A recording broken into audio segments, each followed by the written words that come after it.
Hi, so today I'm going to show you how to make a basic curry gravy used to make 3 different curries. So the idea is you make a big batch of this curry gravy, put it in the freezer in separate portions, and then just take each individual portion out as you want to make a new curry, making it really convenient and practical. Also, with these curries, you only need to add a couple of extra ingredients per one in order to make them. So the ingredients will make about 3 meals for 2 people.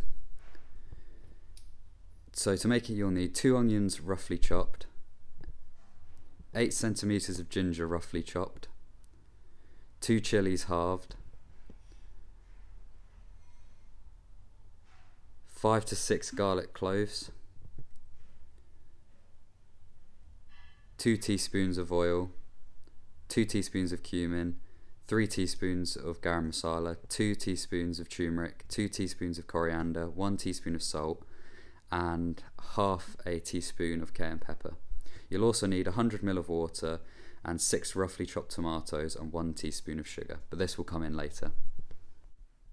So to make the paste, we'll be using a blender. If you have a bigger one, that would be even better. So I'm just adding in all the previously mentioned ingredients except for the tomatoes and the oil. So as you can see, the onion, the ginger, the chilies, and the garlic. And then finally I'll add in these spices.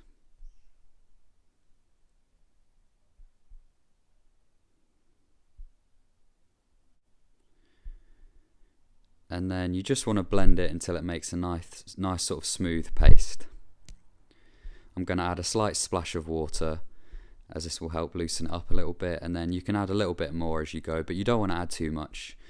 You just want to add a little splash just to make sure that it gets properly blended up into a nice smooth paste. The smoother the better, really. I just have this really small handheld blender, but if you have a bigger one, that would be much better. And you'd probably get a better result out of it. So again, just blend until smooth. Okay, so now that the curry paste is nice and smooth, we're going to add 1 to 2 tablespoons of oil to the pan and make sure that gets nice and hot.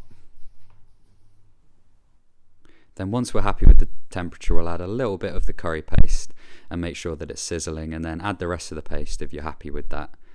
And just fry that off a little bit to make sure all the spices and herbs and everything get properly fried off.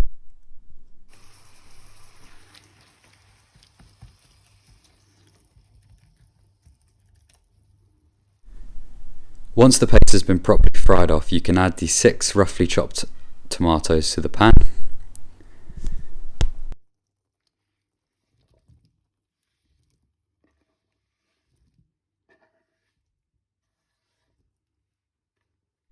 This is completely optional, but to make them cook a little bit better, I like to add a teaspoon of sugar as well. I'm using brown sugar in this recipe.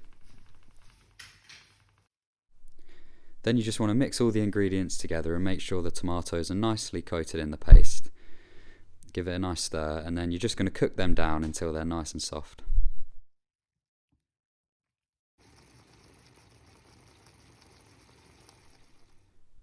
To speed up the process, I like to use a potato masher to mash up the tomatoes and just get them softer a little bit quicker. I feel, it's not a completely necessary step, but I like to do it.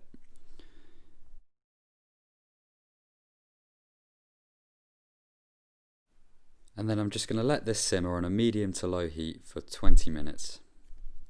The final step is to decant the sauce into a measuring jug and then into 3 plastic wallets. This allows you to easily split up the 3 portions and use them later. The first curry I'm going to show you how to make using the pre-made gravy is chicken tikka. Take the gravy packet out of the freezer the night before and place it in the fridge. Then once it's defrosted, place it in the blender and give it a bit of a blend to make sure it's extra smooth. Then for the chicken, you want to marinate it in yoghurt, paprika, cumin, coriander and garam masala for about an hour. Then place it in the oven for 30 minutes. Then you want to add about 2 tablespoons of double cream to your curry sauce and stir it in.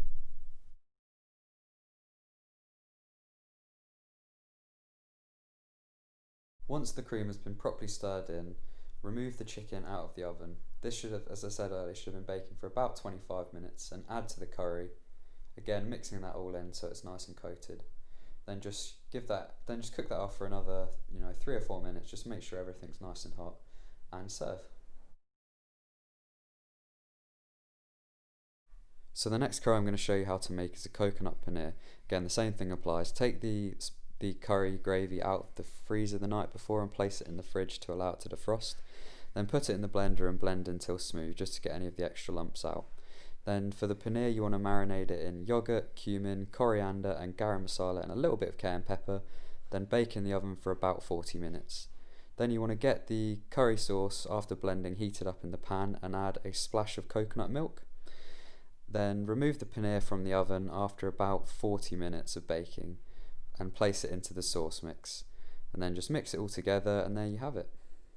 The second curry of the three.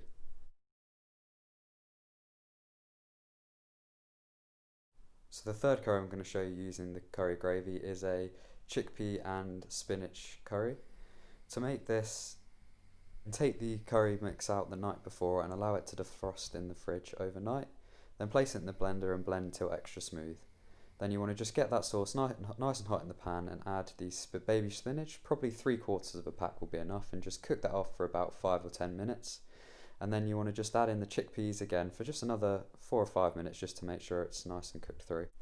So now I'm going to show you the 3 different curries. The first one is the chicken tikka, the second one is the chickpea and spinach curry, and the third and final one is the coconut paneer. As you can see, these aren't traditional recipes or by any means authentic, they're just really convenient and easy to do.